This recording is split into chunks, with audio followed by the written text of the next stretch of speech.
Hello and welcome to Enlightened Empaths, your community for the spiritually awakened, where we discuss, explore, and connect with fellow empaths, healers, intuitives, and seekers. Welcome back to Enlightened Empaths, and today we're really happy and blessed to have Jenn Edwards, our resident astrologer, with us.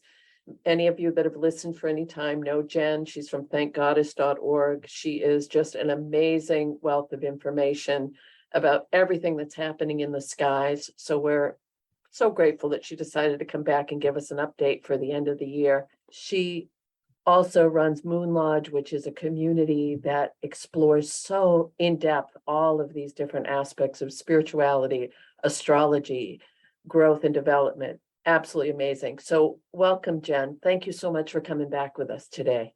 Oh, thank you so much for having me. It's always a pleasure to sit with you guys. Well, we love you. So it's good.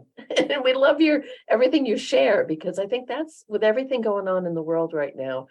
People are feeling a little antsy.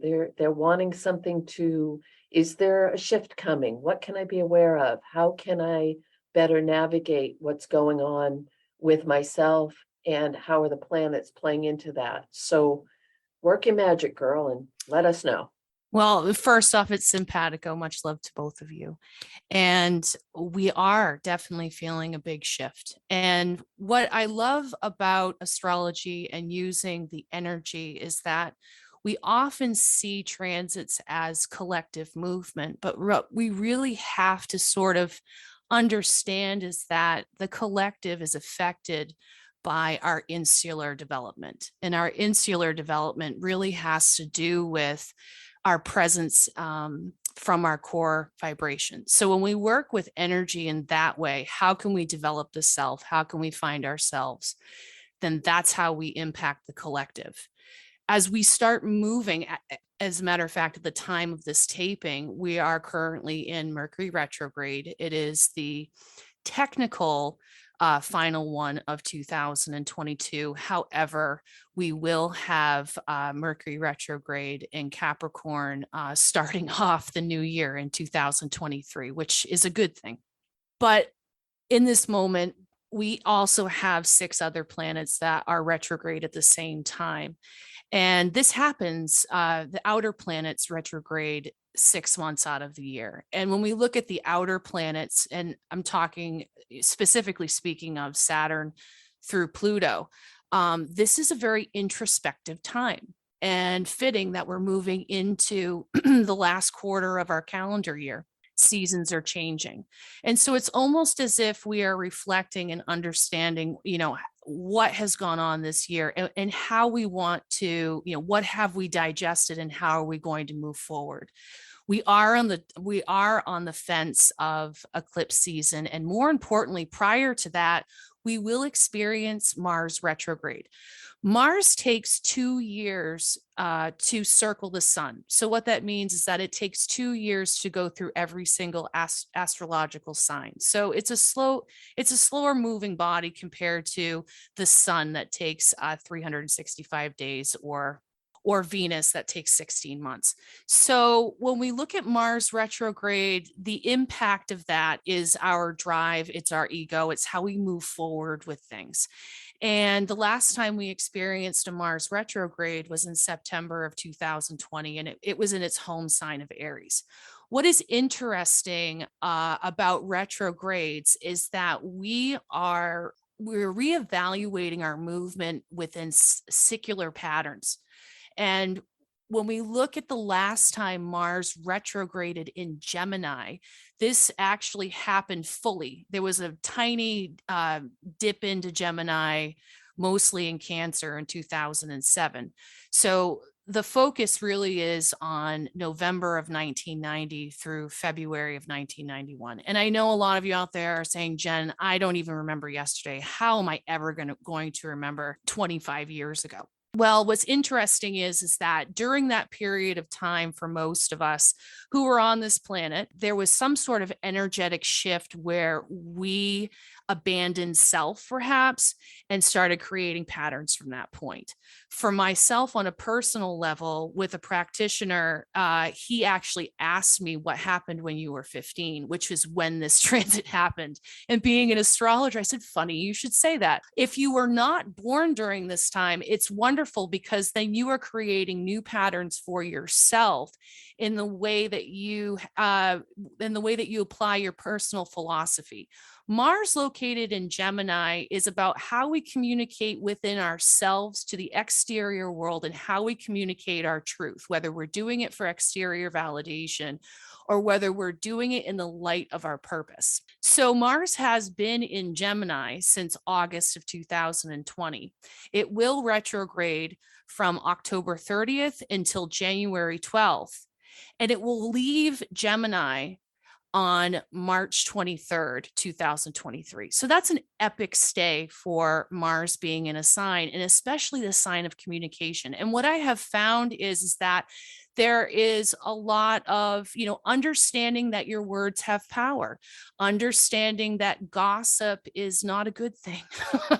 And, understanding that speaking your truth is more impactful than speaking to appease the collective or appease the people that are around you. Inherently, when Mars is retrograde, our drive is sort of dilapidated here. And the reason is so that way we can reflect, we can rest. We're kind of put back into a place of rest before it goes direct in January to move forward.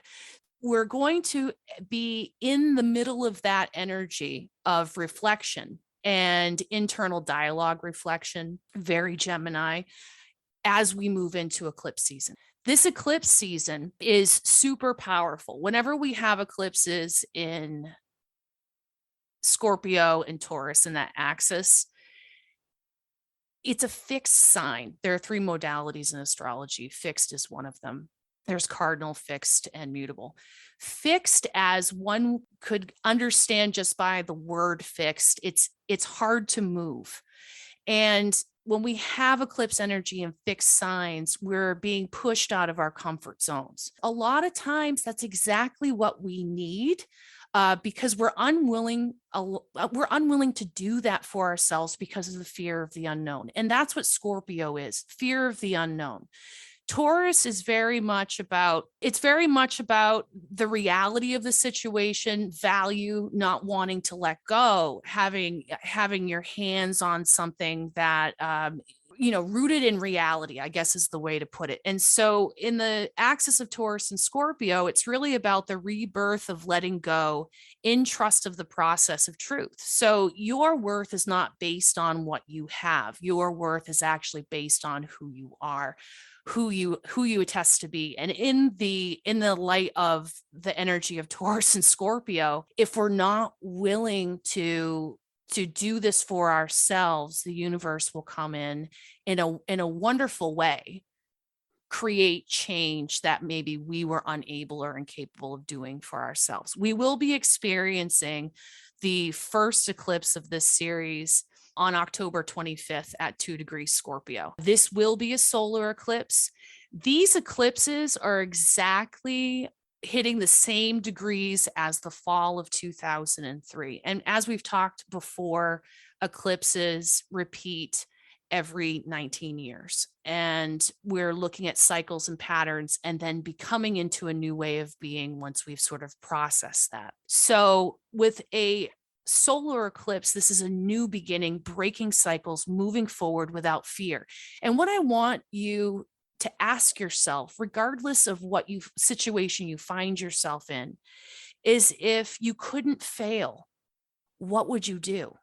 Because in that very thought, it creates this energy of the expectation of rather what could go wrong, shifting to what could go right, rather than keeping yourself in a safe little area where you can predict everything that's going to happen. life isn't lived there. Life is lived by experiencing and growing. And this is what this eclipse is really bringing into play. Eclipses in Scorpio are incredibly powerful because the veils are thin in this area of the chart. Scorpio naturally rules the 8th house of the horoscope wheel, which the veils of death and rebirth, of transformation, of stark vulnerability, which is where we find truth. And as we move into the lunar eclipse, which is going to bring back the energy of May and April of this year, which would have been April 30th, the solar eclipse in Taurus, and the lunar eclipse on May 15th. This is going to end a cycle. So you want to look back to what was going on in the spring. It is going to show itself again, either in a manifestation, either in a closing of a chapter, either in a breaking of a cycle, or going from one state of being into another. In this light of transformation, it really is all about letting go. The things that we think we need to control are the very things that are keeping us from what is meant for us. This is a very powerful cycle. It's a very psychic cycle for those of you who are exploring your divinatory practice, your mediumship skills, your ability to step out of self-judgment to receive spirit. And what I mean by that is when we are exploring our gifts, we have a tendency to rationalize what they should look like versus how they actually come in the unique way that they come in for us. This is going to open the envelope for that. And we will become receptors for that kind of medicine. From that specific place, we will move into a new eclipse cycle next year. This particular eclipse cycle that's happening this fall is going to be a big awakening for us in a very positive way. And hopefully it will bring us back to a place where we can understand where our judgments came from very early on. It's sort of a clearing away of the webs of our processes and how we did things before and why, and stepping into a healing and moving into an opening of how we receive things and do things moving on in the future, if that makes sense.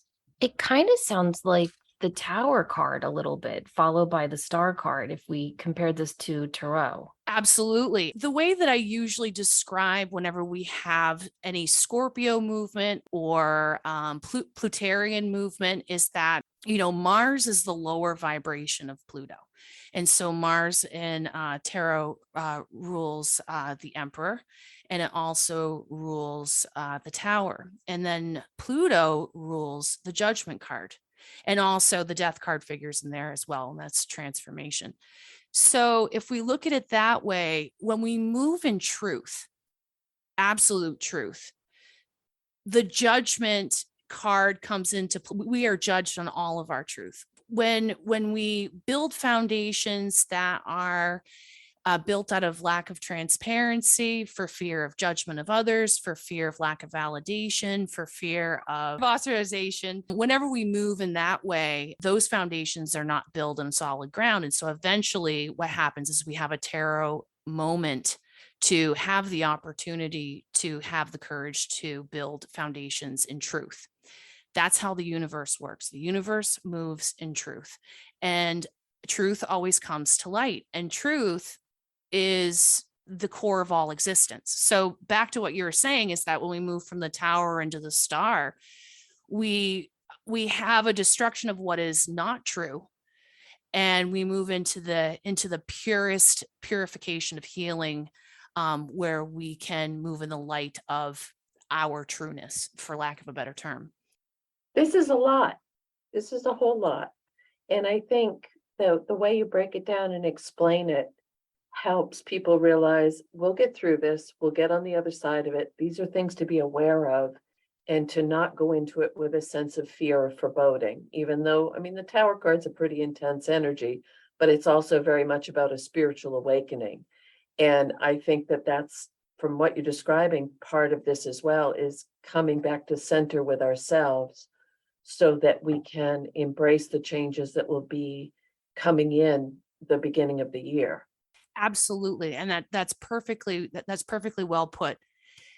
Every change that happens in the collective starts with the growing and healing within. And so as we move into this energy, we have ample opportunity to be able to hold ourselves in that light. We have the ability to become our own parents to our inner child.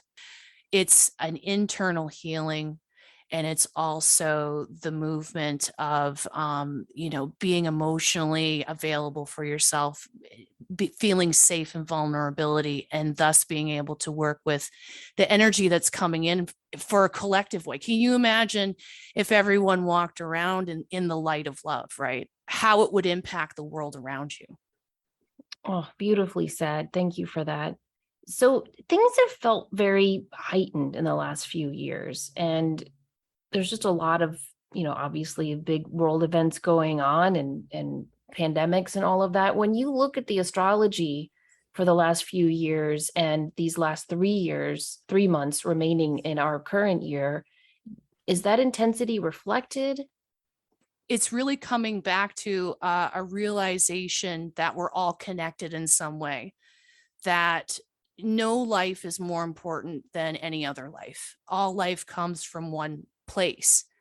And I feel as if the events that are occurring are happening for humanity's sort of cradle of awakening, without getting too wooey here. But it's important to understand that if you look back at all of the events that have been happening since 2019, it's a slow awakening towards the value of life, the value of time, the value of self, and the value of others. And it happens in a way where the dial is turned just a little bit. And so it's almost as if when we're on the other side, we can look back and see the progress that we've made as a global collective. And as we continue farther through this process, it'll be more of a unification. And I think that you'll start to see that in the world around you, even though right now, if you turn on the television, you may see a stark different story. But that is, a part of what chaos looks like before we all come together. And whatever happens outside of, your four walls, how you embrace change is very much a part of what's going on inside of you. So we can offer peace, we can offer resistance, but all of that comes back to your own insular healing. That seems to be a theme for a lot of people right now, is looking in the mirror, looking within, getting clarity on what they want to release and let go of once and for all. And everything you're talking about is validating that, because people are feeling this internal change, and you're saying that externally there's a reason for that. Yeah, it's not just the bumper sticker. You are the change in which you want to see in the world. You are the inspiration for someone else to live and love. It would be interesting, to think that if we all moved and operated in that way, how different our landscape would be. What was the planetary influence you were telling us about before we started that hasn't happened since the 1700s, I think you said?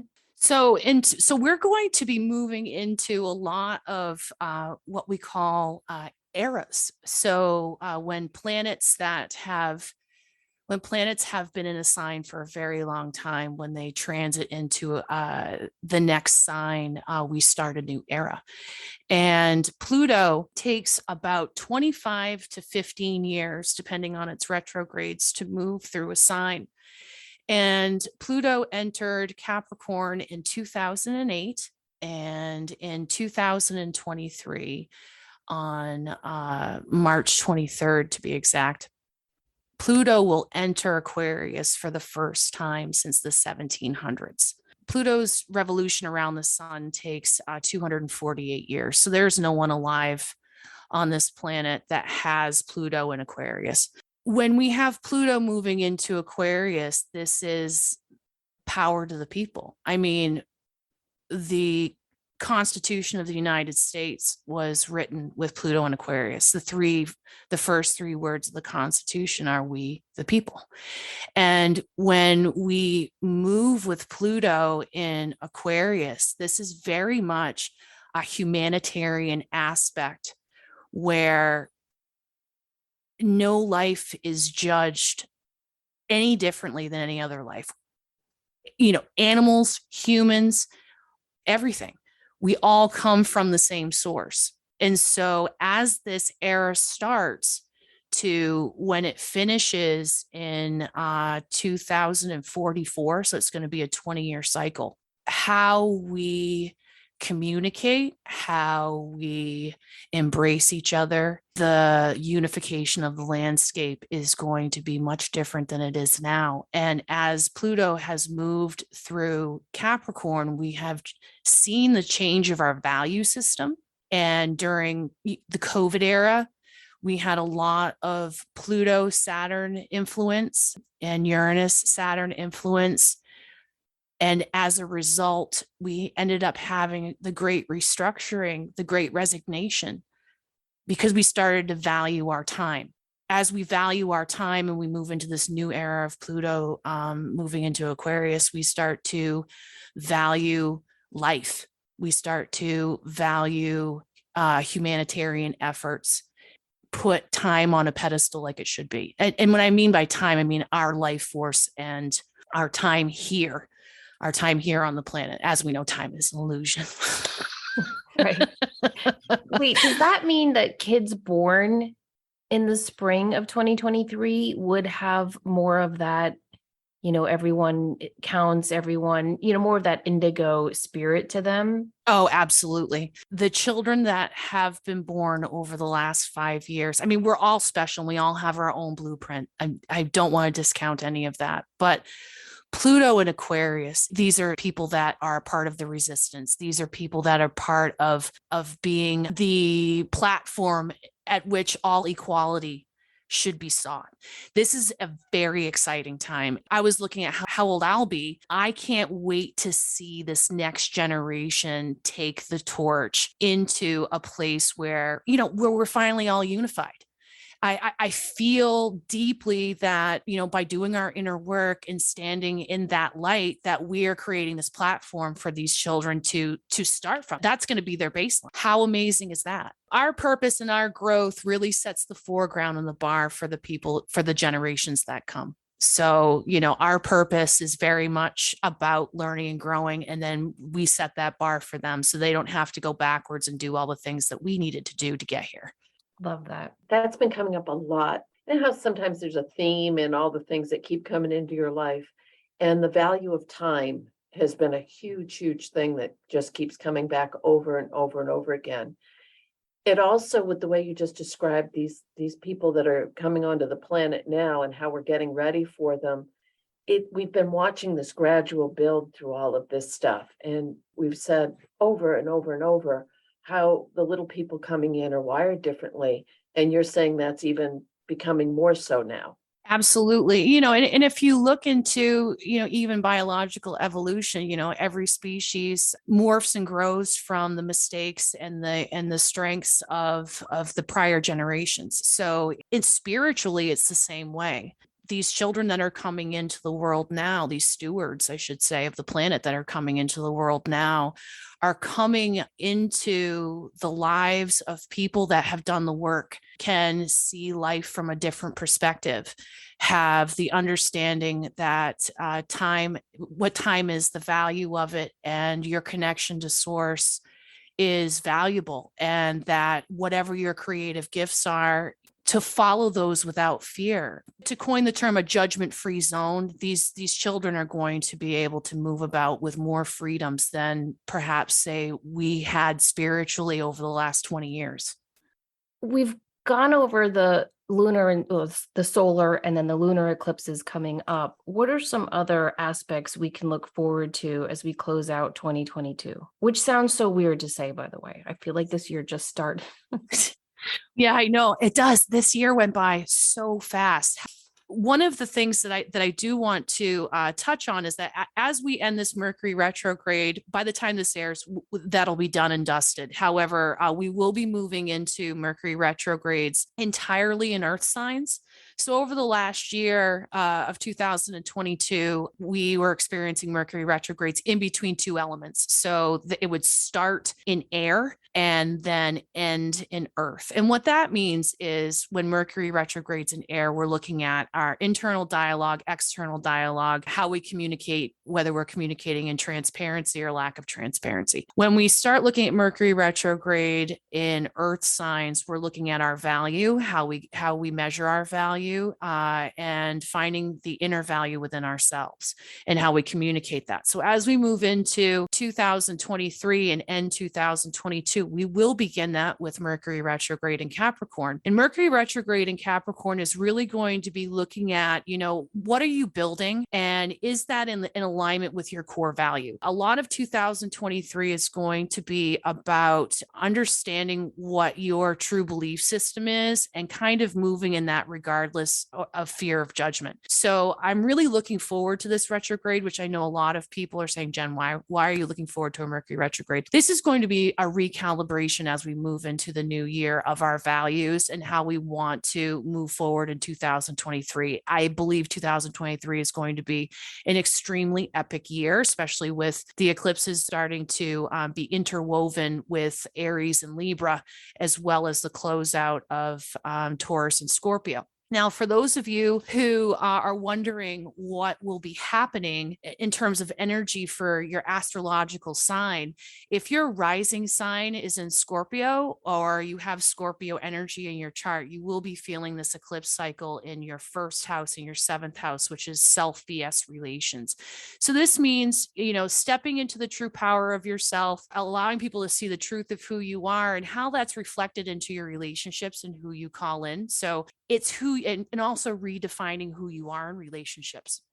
If you have a Libra rising or you have a lot of energy in Libra, you're going to be experiencing this eclipse cycle in your second house and your eighth house, so the 2 and 8 axis. And this has a lot to do with exposing your vulnerability, finding your value and your self-worth and intimacy, and not having judgment around that. This is also a money house too. So it's looking at debt, vs what you're having coming in for income. This is a wonderful time to start to eradicate debt.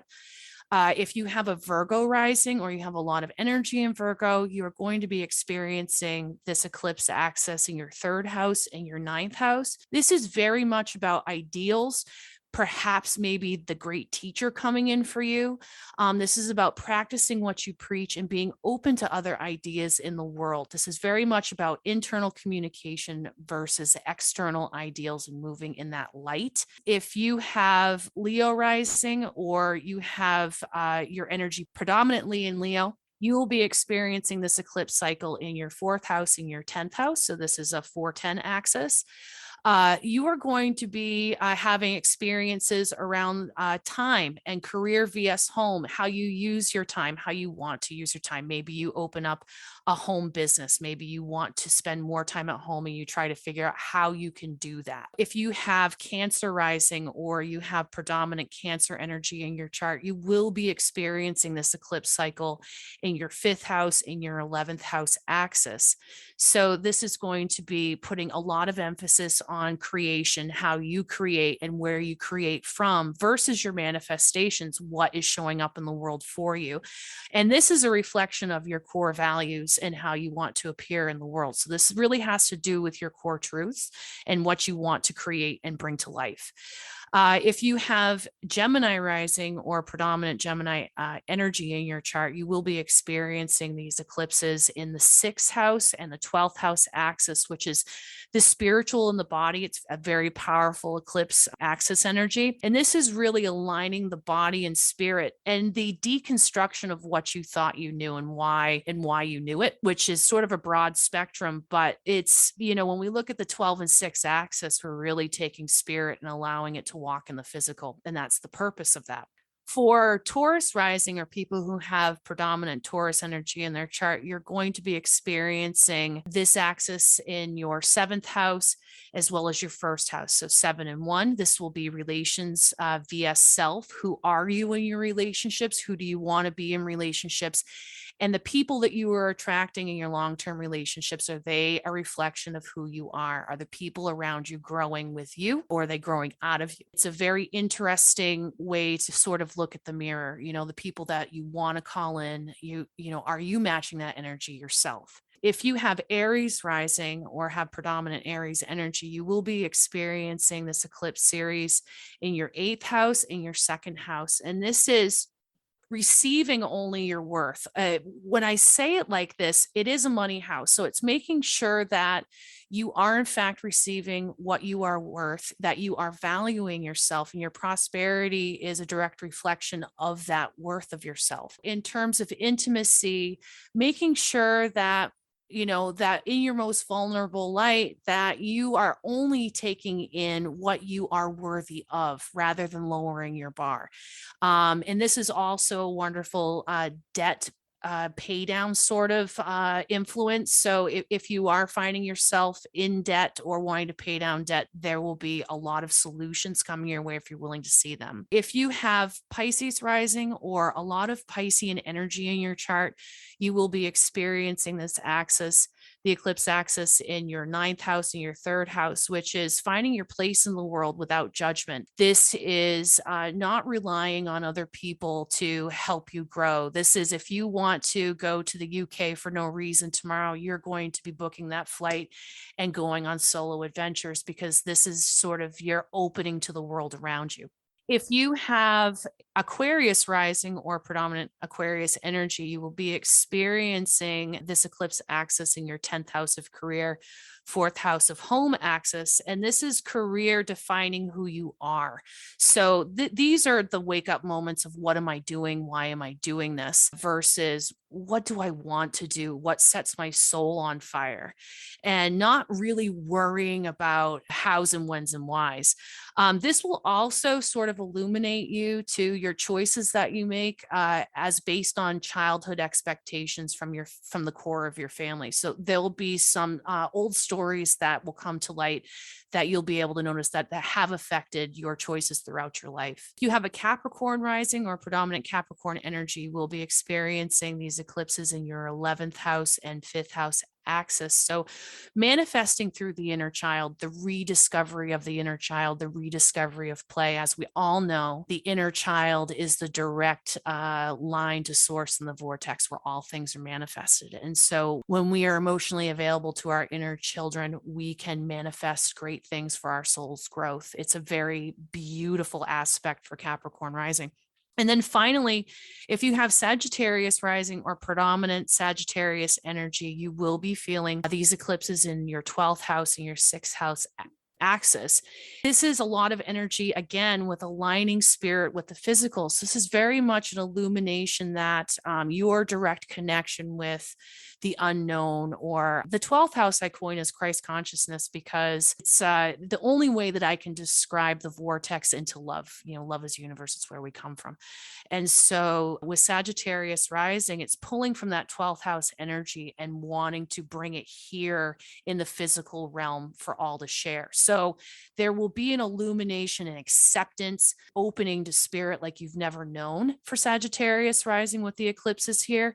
It's kind of like a surrender to source, which I think is an awfully beautiful thing. And as the year sort of moves out with Mars still retrograde in Gemini, it is going to create the platform for all of this sort of internal exploration to really present itself after Mercury retrograde in Capricorn in January. Once that goes direct, we have all planets direct between January 22nd and April 6th. And I cannot express to you how, even though things feel like energy soup now, the realizations that have yet to come that are going to build the foundations during all planets direct in January through April 6th, the foundations that you are about to build are going to be monumental. That's a lot. Thank you so much for that. Oh, you're welcome. I'm pretty excited. I mean, but when am I not excited? You know, I love growth. I love love. I love energy. I love planets. Well, it's just exciting because it seems like for all those signs you just walked us through, they all have different houses that these issues are going to be showing up. But it seems like a common theme of just digging deep, getting to the roots of who we are and why we're here, and really starting to take action on what we want to do now. Absolutely. And like all eclipses, because we have eclipses every year, they repeat every 19 years. So if you want to look a bit deeper into what's coming up for you, I advise to look back at what was going on spring and fall of 2003.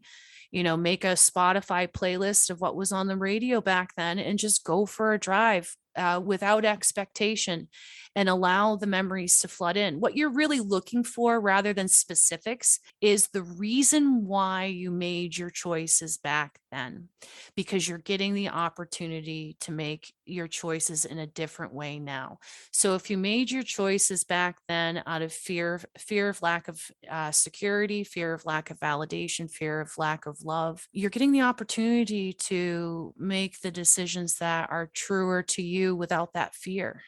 You're more in alignment where we're creating new cycles, especially with that solar eclipse in Scorpio on October 25th.